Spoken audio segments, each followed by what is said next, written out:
this is the spring. So in Jeju Island, there are about 660 springs around the island.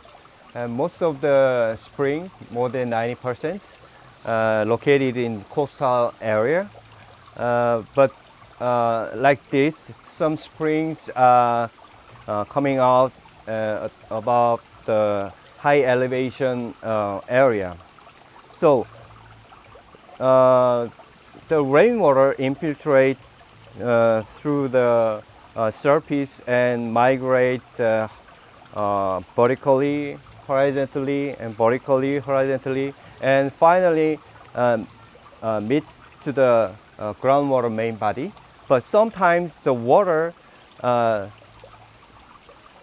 meet with the surface outcrop like this.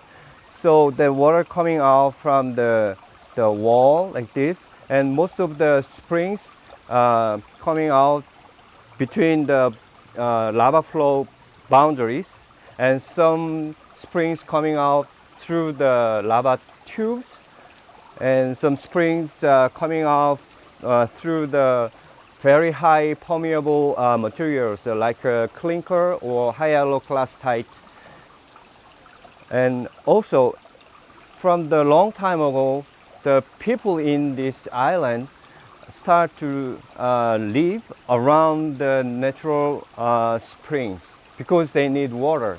So in Jeju Island, the spring was the main source for their drinking and some domestic water uses. Also, sometimes they use this kind of spring water for the agricultural purposes. So the people live around the spring and they communicate each other, their cultural life around the spring. So the spring is very important part of the culture of the folk of Jeju Island. Okay, let's go to see the waterfall now. Before we go, I'm thirsty now, so let me drink some water here.